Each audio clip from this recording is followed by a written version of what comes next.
working group of companies, all protocols observed, colleagues, delegates, presenters, exhibitors, students, academic community, fellow Kenyans, good afternoon. Mine is a humble opportunity to invite you all at this closing ceremony of a conference that has been going on for the last 3 days, the first ever Kenya Industrialization Conference. Your Excellency, this was an opportunity to engage academia, industry, and the policymakers to engage on matters industry. We had 3 days very lively discussions taking place here. Concurrently, exhibitions were going on, and you see the level of exhibitions that were there. We are challenging ourselves, academia, to work with the industry, the policymakers, the county government, the national government, to roll ideas from the classroom to the market. So mine is now a humble request, starting with now our host, who has been our collaborator in this event, the University of Nairobi. We sat here last year but one, and they promised to engage in matters industry, and I see it happening. Professor Julius Ogengo, take over and give us your remarks.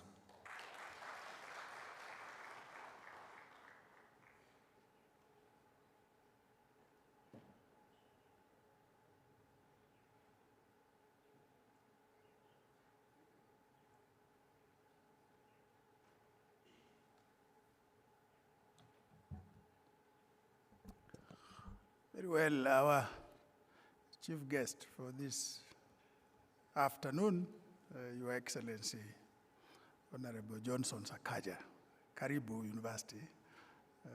I haven't seen you around in a long time. It's nice to see you. Principal Secretary, State Department of Industry and Trade, Dr. Juma Mhwana. You whispered something to me, Karibu. All of us, distinguished ladies and gentlemen, good evening, everybody. I said good evening. Yes, that sounds better. First, I would like to bring to you very warm regards, greetings from Vice Chancellor Professor Kiama, who stepped out of town this morning on another assignment.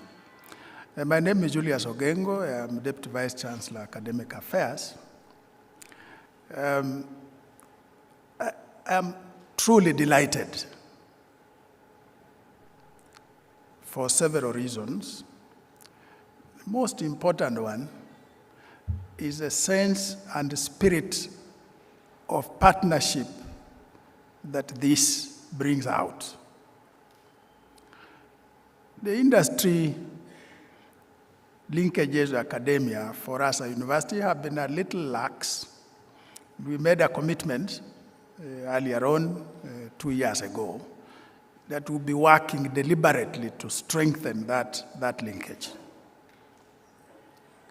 We identified some key areas that we are going to begin with.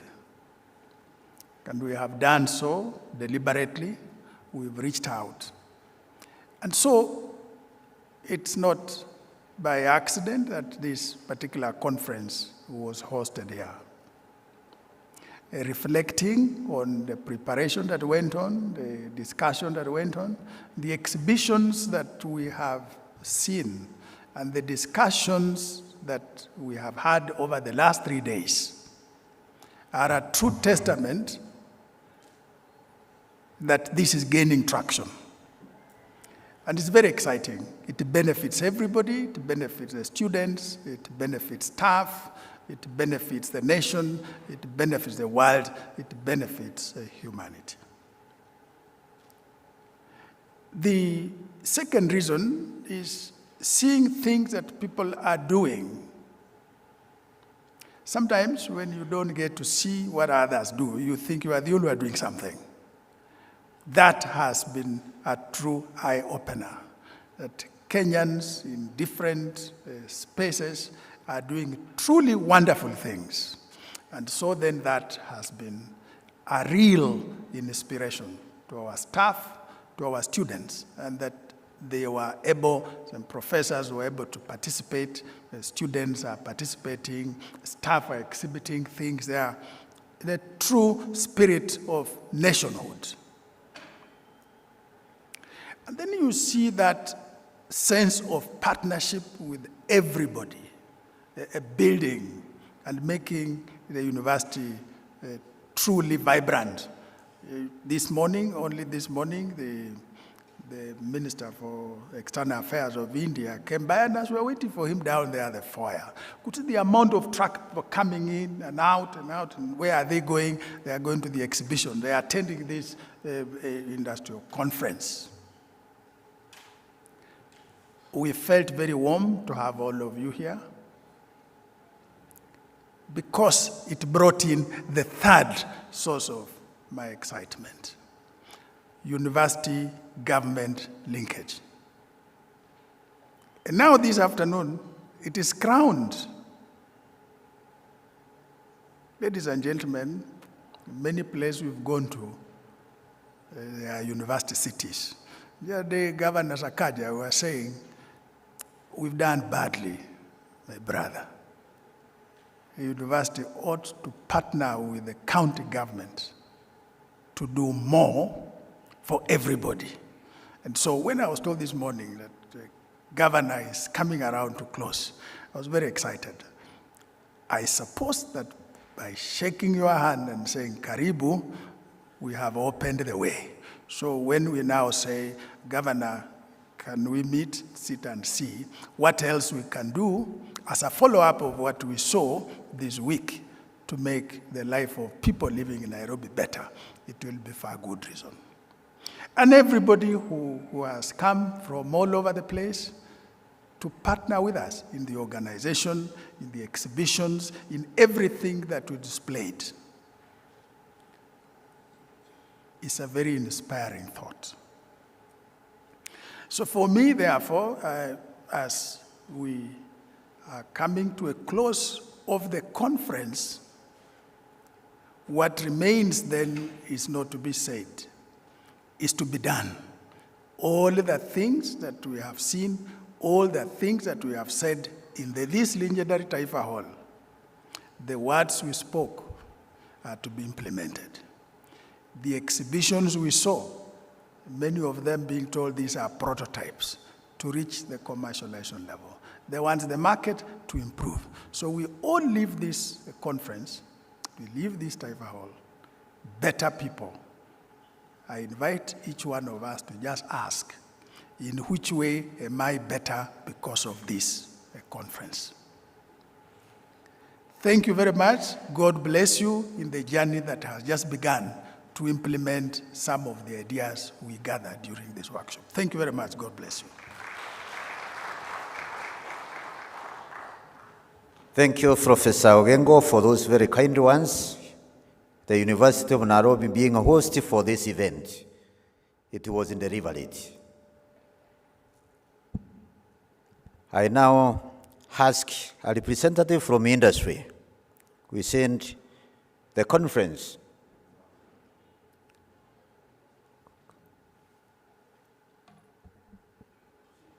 Okay. I'm being reminded by the PS about the national anthem.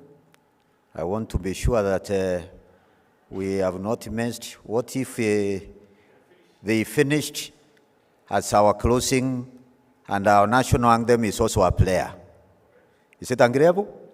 Thank you so much. To complete the triple Erics, industry, academia, industry, and government. Now a member of industry to give us remarks, Mr. Narendra Guru, the chairman of Depkin Group of Companies. Please.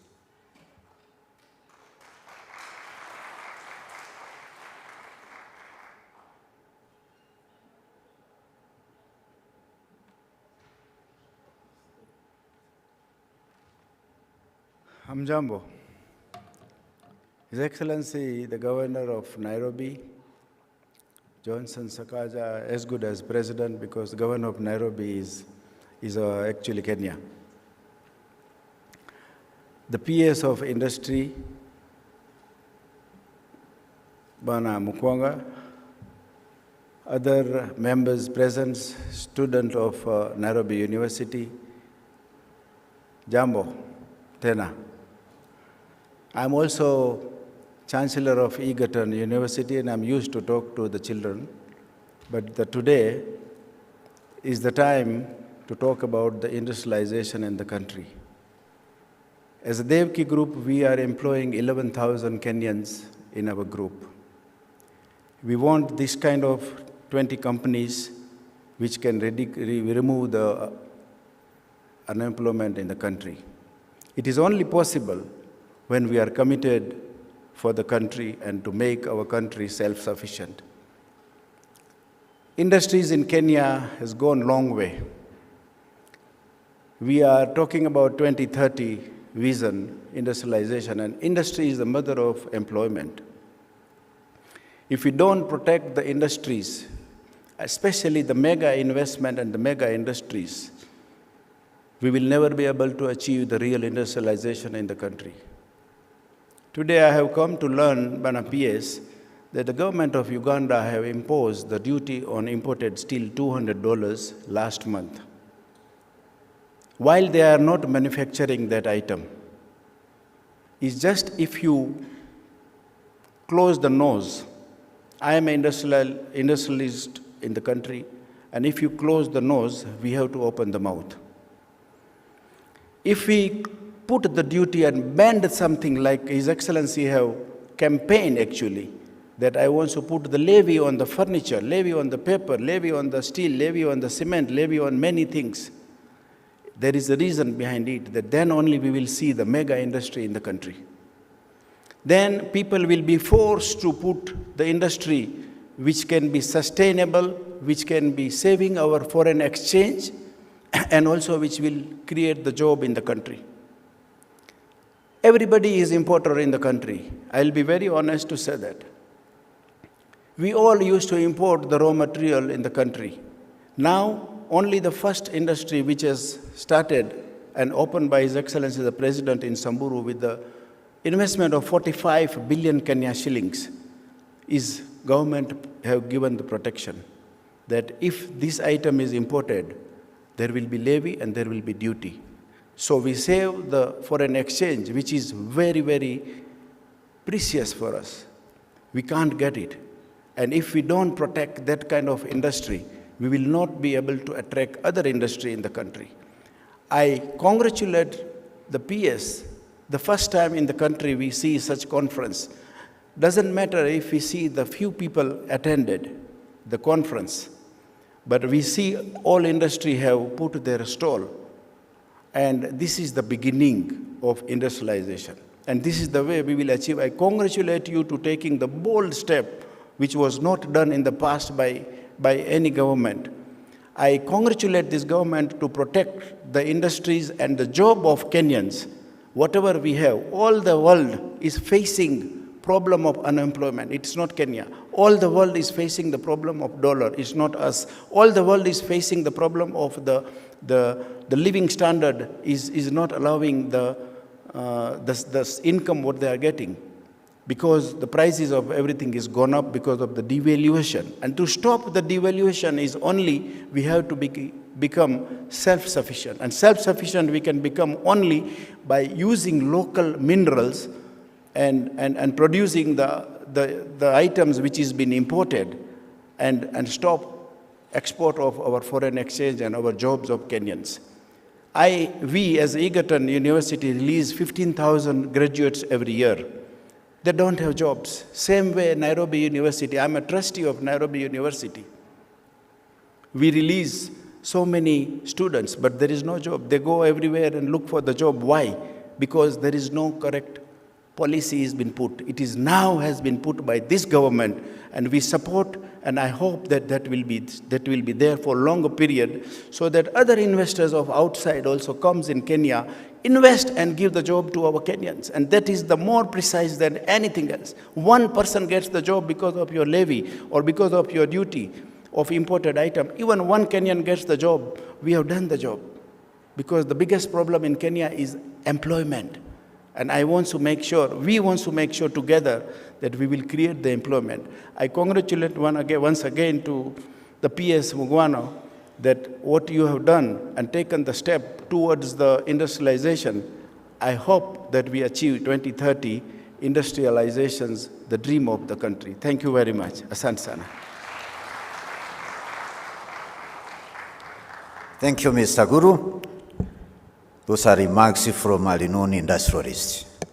Our next speaker will be the PS State Department for Industry, Dr. Njuma Mukwana.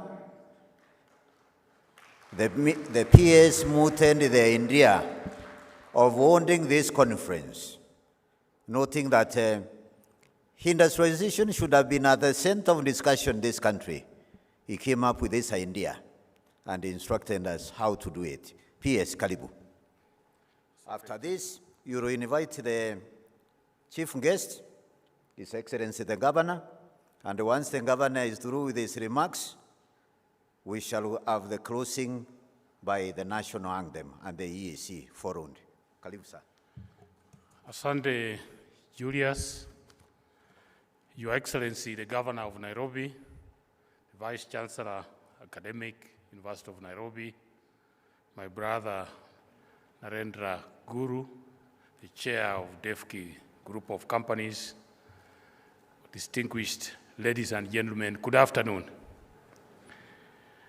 Yeah, when we conceived this idea about 6 months ago, we did not know where we were going, but what I found is that when I joined the State Department, there was a lot of blame came. Somebody was blaming another one for something that was not happening. So the idea behind this conference was to bring all these divergent views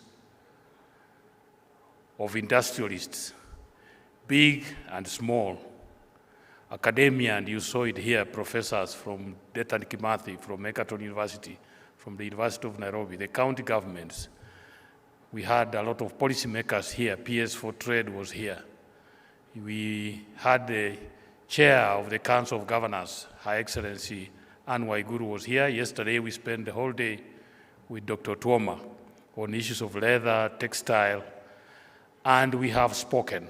We have seen what we are doing, and on exhibition here we have seen the final products. We have seen the big boys and girls, MRM, new KCC, DEFCI, but we have also seen small ones. Here was for us to come here, to speak to each other, to learn from each other.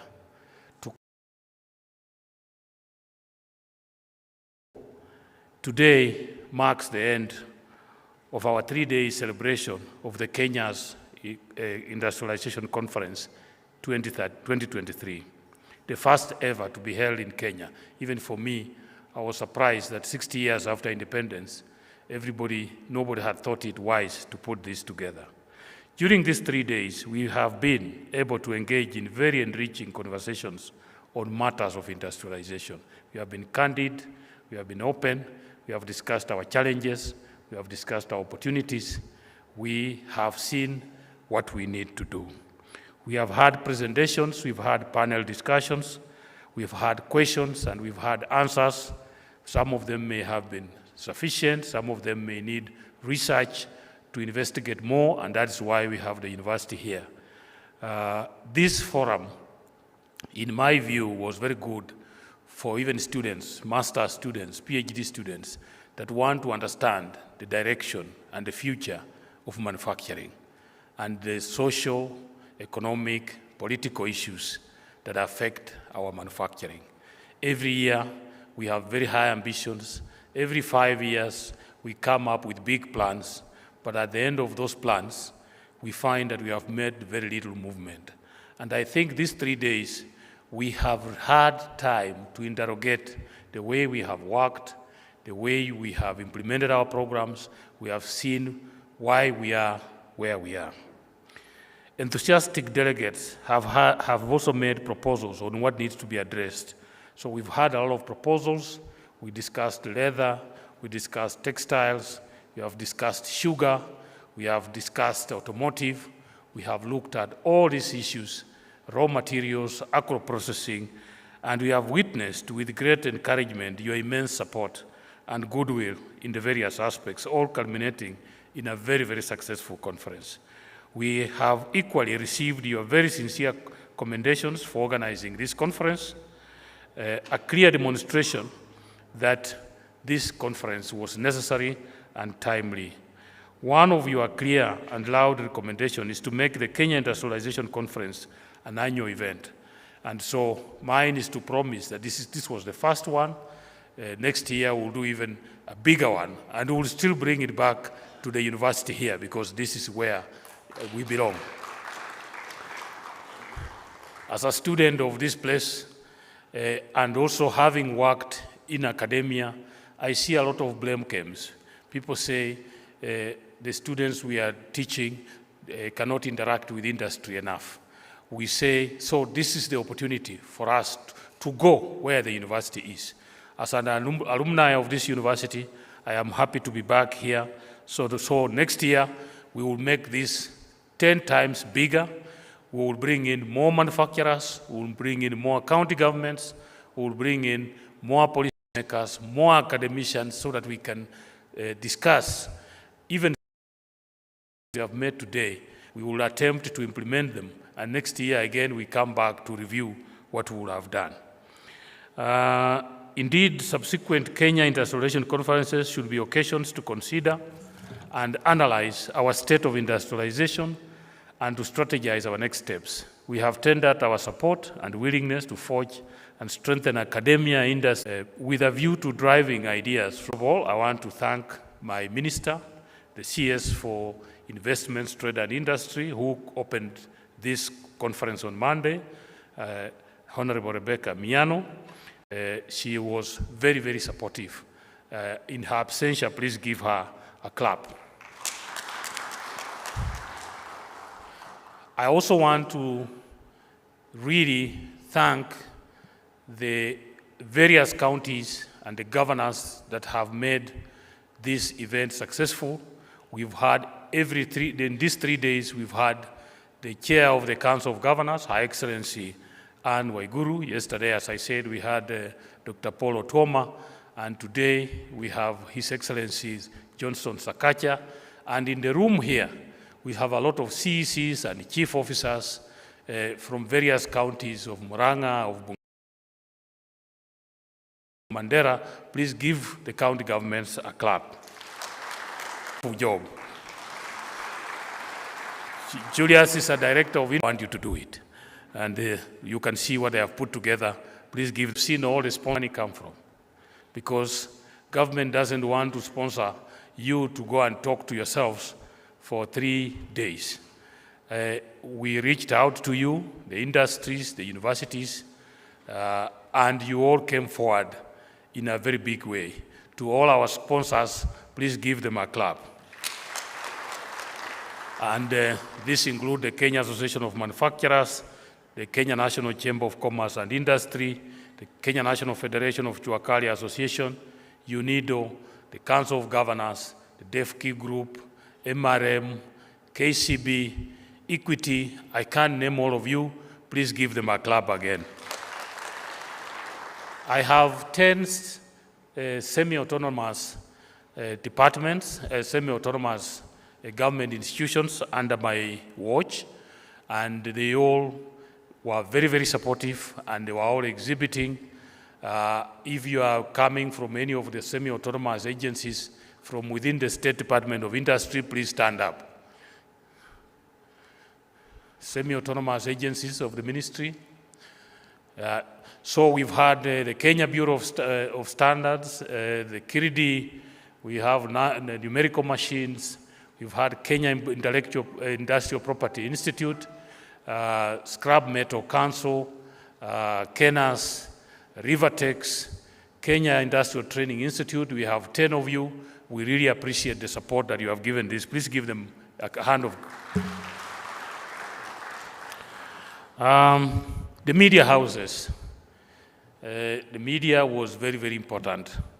We've appreciated your support, led by the Nation Media Group, KBC, we've had Royal Media, all the players. Please give them a thumb.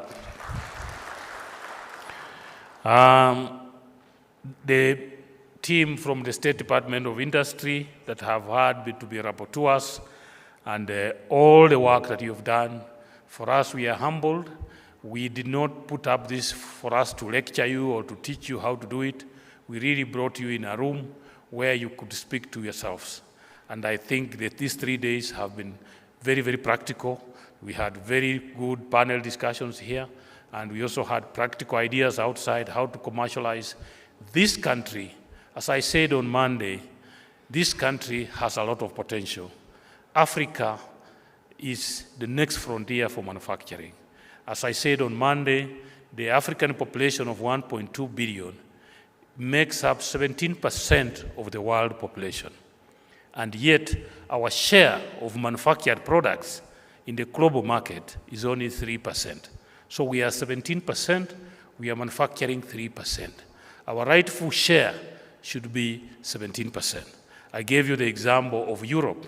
Europe is only 9% of the world, but they are manufacturing 25% of all manufactured products in the world. So the place where there is potential is Africa, and we know why. We have the raw materials, we have young, talented skills, things that we need to make manufacturing work for us.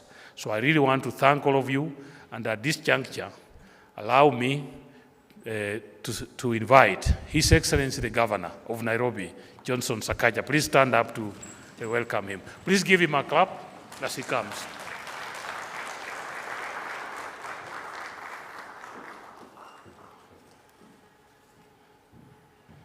Thank you. Oh, asante sana. Yeah. Please, let's be seated kindly. Asante sana, Bwana PS, for the work you've done in bringing together, for the first time, a conference, convention of such nature. We should be asking ourselves why we have never had such a discussion. The DVC of the University of Nairobi, Professor, my friend Guru of DEFCI, and all who are here today, I'm told we have CECs and chief officers. I don't know if there are any. I know I can see mine from Nairobi. Maybe they can stand up from any other county. From the counties, yes. Tafadhali tuwapigie makofi. Thank you so much for being here. I don't know many of you, but I know Maureen Njeri is my CEC for business and hustler opportunities. And Musiria is my chief officer, is also alma mater here. Is chief officer of health facilities. Asanteni sana. It is truly a pleasure. And it's always, for me, a moment of joy, and I take great pride whenever I see what this institution, this great institution, which molded many of us and molded me in my journey of leadership, what it's been able to do over the years. And the more the University of Nairobi shines, the happier we are. So, Prof, yes, we are happy to engage because this is a hallmark of our city. It is not just a landmark, but it has contributed greatly to what Kenya is in many aspects. The University of Nairobi. It's the university that starts with the article "the."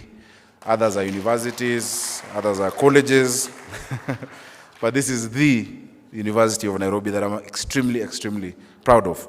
It's a pleasure to join your deliberations about the future of industry in Kenya, and a pleasure too for me to host these deliberations in the county that is at the heart of it all. Now, today my take is quite simple. Regional manufacturing. Kenya should be the center of value addition for the region. Today, two parts of the world are rising up to take their place, and their proper place at that. That is our continent of Africa and the Indian Ocean world. The rim of the Indian Ocean is ringed by many of the world's fastest growing economies. Its countries host almost half of the largest cities in the world, many of which will in coming years make up entire economies in their own right. Our geography gives us unique opportunities in this scenario, and we must take advantage of it. To take advantage of it, there are a number of things we must do. We must rebalance our traditional foreign relations. While maintaining our ties with, of course, our traditional Western partners, we must, as Africa and as Kenya, take advantage of new opportunities in Asia and the Indian Ocean region. At the same time, East Africa remains the anchor of Kenya's security, trade, and investment. And of course, we want shared prosperity, which means, and I'm glad that our president has taken the lead, it means relooking at how we see our borders, to have open borders, so that they can stop being barriers, but rather bridges between our countries for the free movement of people, goods, and services. Cross-border funding of infrastructure projects will ensure trade and investment within the region continue to grow, and with them, Kenya's economy and opportunities. The sense of collective purpose that comes from EAC's integration will be very vital for our prosperity. That is the background, and that is where we are today. Now, prior industrial policy, Bonaparte, import substitution industrialization. And the practice of that, import substitution industrialization, goes way back in the mid-colonial era. The aim at that time was to entirely build industries behind tariff barriers in the hope of replacing our imports. It did not work as well as we had hoped. Inefficient monopolies ended up being built and protected. Government could not always afford to supply the capital in the quantities needed. Fuels and intermediate and capital goods were hardly ever replaced, despite the import substitution imperative. Kenyan farms were subjected to intense regional and domestic competition by subsidiaries of multinationals in the name of industrialization, and the skew in production had unwelcome political consequences. It is time for us, as Kenya, as East Africa, and as Africa, to think of and to try alternatives. And I'm glad that the triple helix of industrialization is what is represented here, where people think. So it's time for us to think of the alternative. It has always been said that trying the same thing over and over again and expecting a different result is the definition of insanity. So the alternative that we must look at must respect four core aims. One is to attract investment that signals Kenya's readiness to be a competitive location in the globalized production of goods and services. Two, to assist outward investment and exports by Kenyan firms, just like the DEFCI Group and many which are represented here. Three is to give Kenya a voice in the bilateral, regional, and the multilateral fora, where the rules of trade, commerce, and industry are set. Because if we're not on that table, and I always say, if you're not on the table, you're on the menu. No matter what we do here, if we're not at the table where international norms and standards of trade, commerce, and the rules are set, then you're on the menu of it, and you'll always be on the receiving end, no matter what you do here. And fourthly, to support Kenya's industrialization by cluster strategy.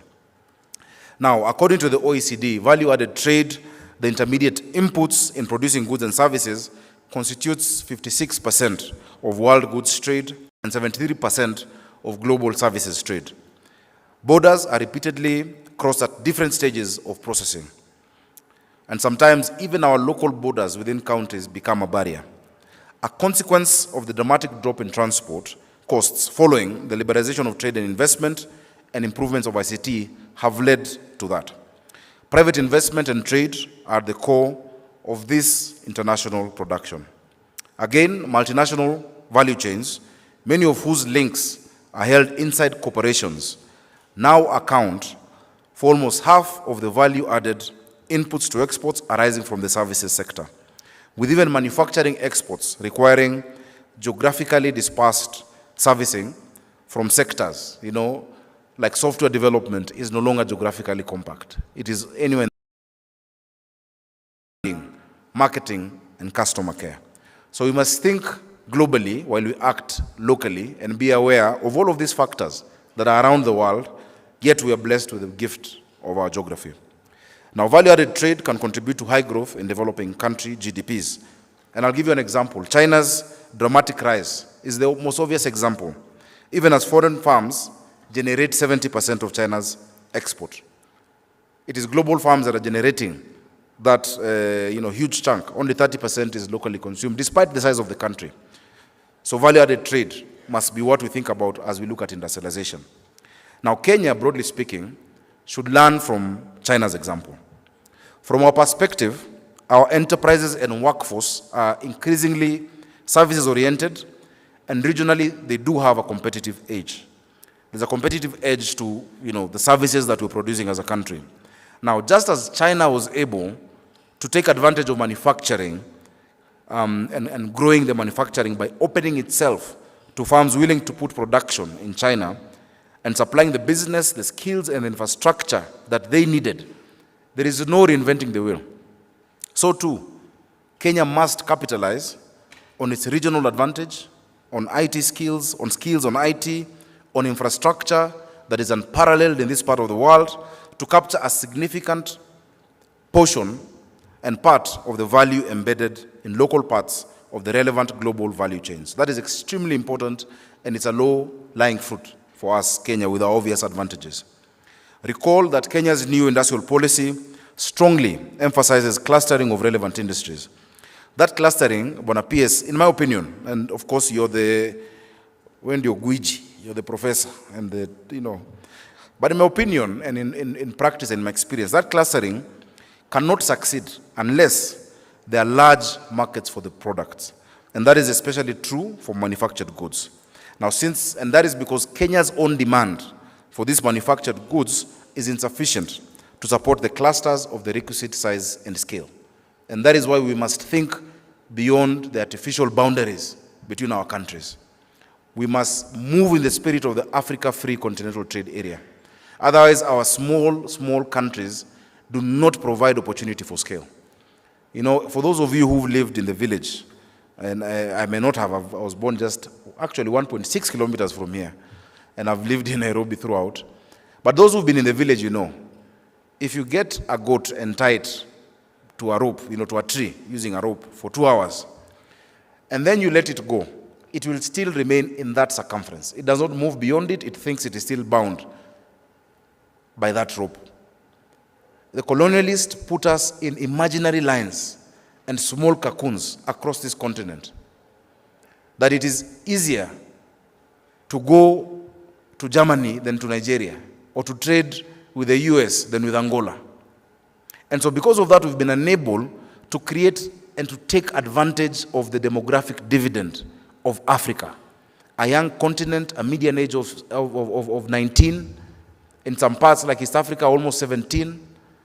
The skills, the ICT, the geographic dividend of Nairobi, the center of the world. In 5 hours, you're in Dubai. In 8 hours, you're in France or in London. In 12, you're in New York. A population that can speak to any part of the world, proper language. But we've not been able to do that because when you invite huge manufacturing to just provide for 50 million, what we need to take advantage of scale then is lost. And so we must stop looking at our neighbors as competitors, but as partners. We must start looking at the East African market. And ESC must talk to COMESA, must talk to SADC. Then we must talk as Africa. That is only when we'll take advantage of external markets, whether regional or even further afield. Indeed, this is exactly the course that has been followed by Kenya's most successful new production cluster. And that's just an example in the fruits and the flower horticulture. The fruit and flower horticulture subsector has grown by piggybacking on prior networks that were established for tea and for coffee and opening new markets. Perhaps half of Kenya's flowers enter the European Union through the Netherlands, which until recently was a non-traditional market. In fact, it was even a non-traditional route for our exports. Kenya horticulture is a model from which we can learn and from which we can understand that it's time to think of alternatives, it's time to be creative. And that, ladies and gentlemen, is why I believe that industrialization within the region is a way to go for Kenya, with Nairobi being a major cog of driving the trade and growth. Nairobi, of course, is home to about 80% of the total number of industries in Kenya, most of which are located in the industrial area, Babadogo, Kariobangi. Thus, this capital, not just of Kenya, but of the region, plays a major role in driving our country's industrial growth. And that is why I'm grateful, Bwana PS, for the invitation to be part of this. Though at the tail end, next year we'll be with you from the beginning. There's a lot we're doing in this city. In collaboration with the Ministry of Industrialization, the county government is setting up an aggregation in Industrial Park in Hospital Ward, Mathare Sub-County, just on Thika Road. When you pass the Mathare Mental Hospital and Utalii, in between that huge piece of land, is where we're setting up our aggregation in Industrial Park. This park will mainly target, or primarily, as we begin, at the preliminary stages, we'll target artisans in wood furniture and metal fabrication industry. We expect to create 100,000 jobs along the value chain, from the existing estimated 20,000 among wood artisans and 10,000 amongst metal artisans in the next 5 years. We want to use this as an opportunity to complement the work that is being done in affordable housing. All of those houses that are being done, in Nairobi, the doors, the windows, and all of this that is required, and whatever machining we can do, will come from that aggregation industrial park, and we're setting up our young people to take advantage of that. It is meant, of course, to complement the existing industry, create jobs and goods that penetrate regional, first of all Nairobi, then regional, then international market. And we can do it. Once you start with whatever small it is, you can do it. At some point, if you look at the journey that I've just described of China, it's the same industrial journey that Italy took. It's the same journey of the Industrial Revolution. Manufacture, manufacture, manufacture. Produce, whether it is t-shirts, produce, refine, copy, if you can. We can't be talking of manufacturing, and at the same time, we are chasing people around for counterfeit. Just because a bulb is not Philips does not mean it's not a bulb. If somebody is trying to create a bulb, let them build it. If somebody is trying to create an item, let them build it and let them refine. That is why today in China, if you go, you'll find Nike, you'll find Sony with a Q, but you'll find whatever category of products. People have stopped talking about whatever had been seen as counterfeit or copying.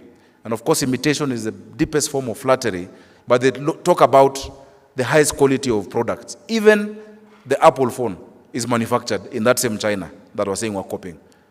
So we will be shooting ourselves in the foot or cutting off our noses to spite our face by stopping young Kenyans from being creative, from copying, from just building and from creating. Please create, create, create. We will allow you to create. Of course, in addition to that, and I'm not advocating for counterfeit, Guru, but I'm saying that it is the same, even in the US, they use the same model. They talked about political stability at all costs. They reduced power. They moved less than 42 years ago. China was just an agrarian economy. Yeah? People were in the villages. It was hugely rural until they started moving the cottage industries and just allowing and incentivizing and taking advantage of the advantages that God had given them. Leveraging the advantages that God had given them. So, of course, as I've said, the primary target for that is the affordable housing of supply of fixtures and fittings. We're establishing 22,000 units, and I'm glad that my administration has made progress in that. We are doing 7 of our old estates in the urban renewal, and that is adding into what the national government is doing with affordable housing, and we're partnering into that. But also private sector projects will be happy to take advantage of quality products manufactured by our young people. Many of these young people, I've seen some of my friends from Ngong Road. All they need is certain machinery that they don't have for the small curvature, for the metal work. If they just had that, if you see what they're producing with what they have, we ought to be ashamed of ourselves as government.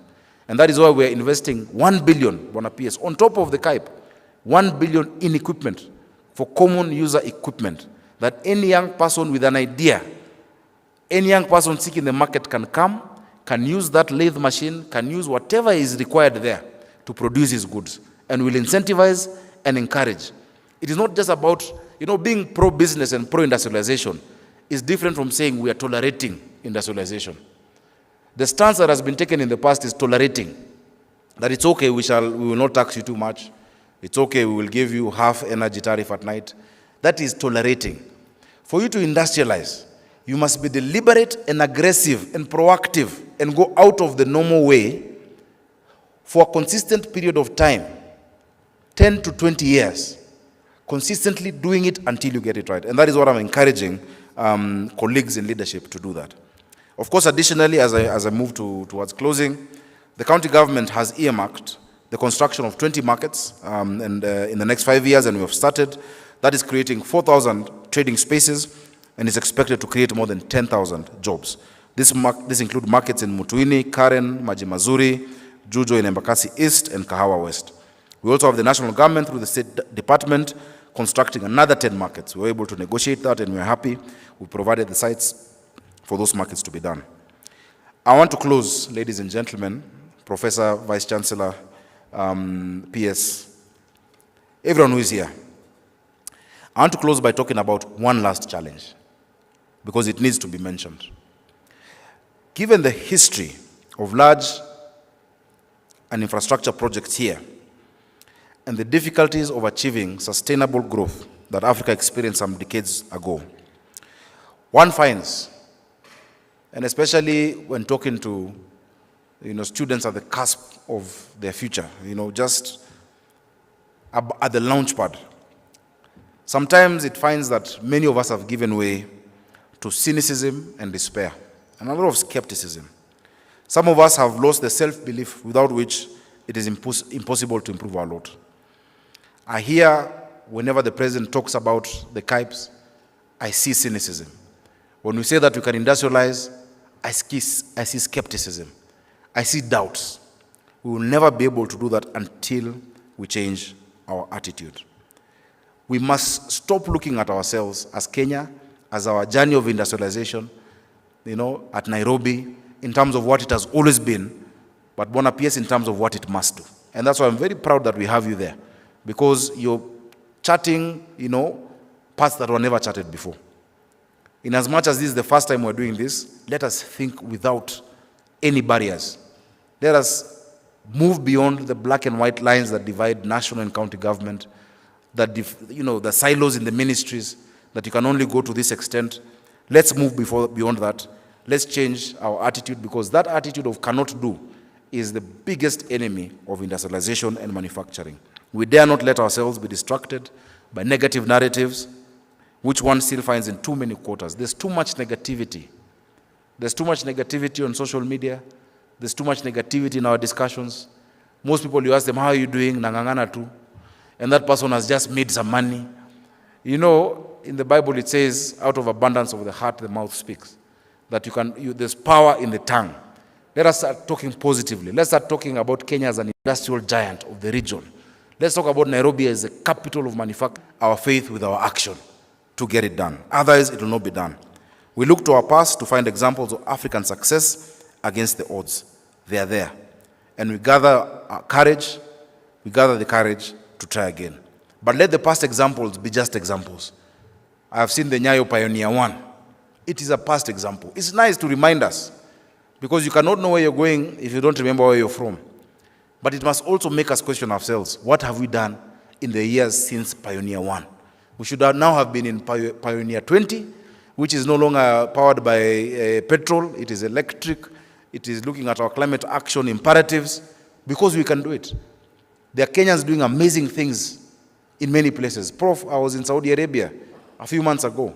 The team doing the Riyadh Metro is led by a young man called, what is his name? Actually, his name is almost like yours. I think he's called Oginga or someone. Yeah, I'll get the name. He's called George. That's his first name. He's a Kenyan. And it's the same team that did the Dubai Metro. Why don't we have a Nairobi Metro? We must have a Nairobi Metro. We must think, because Kenyans are doing amazing things. If you go to Aramco in the same country, you find Kenyans are the ones leading in technology. When you go to the States, when you go to Asia. But because we have shackled ourselves and talked down ourselves every day, we thrive in those WhatsApp groups you're in. Actually, if you look down on your phone, look for a positive message. It will be difficult to get. we must start thinking about our country positively. And we are glad that our president is leading us in that cause. So let's gather our strength, ladies and gentlemen, and start and continue the work of industrializing our country and our city of Nairobi, of course, and the nation as a whole. Thank you so much. Na Mungu awabariki. Asante sana. So maybe on behalf of the PS, I will declare I'll declare our first industrialization conference officially closed. Asanteni.